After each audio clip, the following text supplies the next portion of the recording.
That evening, while watching TV, a shocking news report came on. A young woman who had gone missing 2 days earlier had just been found dead, her body floating in the sea. The photo of the victim showed a long-haired girl in a red shirt, exactly as my friend had described. The place her body was found was the same spot where I swam that afternoon.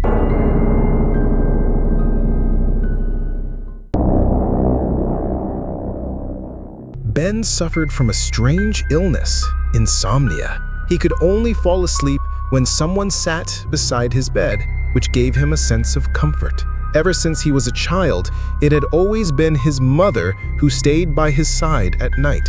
But after his mother passed away, Ben could no longer sleep. One day, he came up with an idea. He bought a mannequin and placed it in a chair next to his bed, hoping it would help him sleep. But that night, Ben tossed and turned restlessly. He couldn't sleep at all. Perhaps it was because the mannequin wasn't real, and it failed to give him the reassurance he needed. Suddenly, an idea struck him.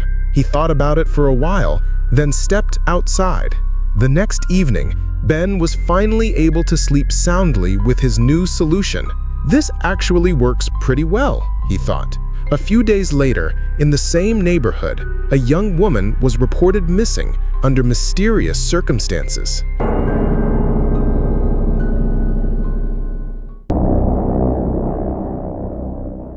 I have a 5-year-old daughter. During a picnic, she wandered off and got lost in the forest. I searched everywhere but couldn't find her.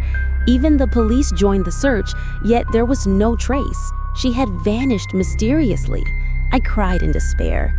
The next day, while everyone was still looking, my daughter suddenly walked out of the forest as if nothing had happened. Overwhelmed with relief, I hugged her tightly. When we asked how she found her way out, she innocently replied, "An old lady let me out of the forest." Everyone was puzzled. No one knew who that woman was, and nobody had seen her. A month later, while I was cooking, my daughter came running with a photograph in her hands. It was an old memorial photo of my mother, who had passed away 10 years ago. I had kept it in a drawer. My daughter pointed at the picture and said, "Mom, that's the lady who let me out of the forest." I was stunned. Could it be that the one who saved my child was the spirit of my mother?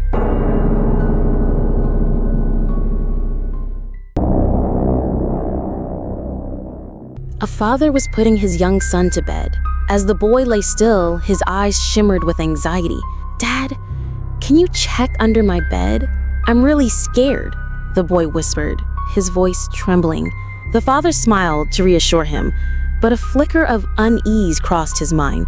Slowly, he knelt down and peered beneath the bed. In the dim, shadowy darkness, his heart froze in terror. There, under the bed, lay his son, wide-eyed, his face twisted in fear. In a shaky whisper, the boy beneath the bed said, "Dad, there's someone on my bed."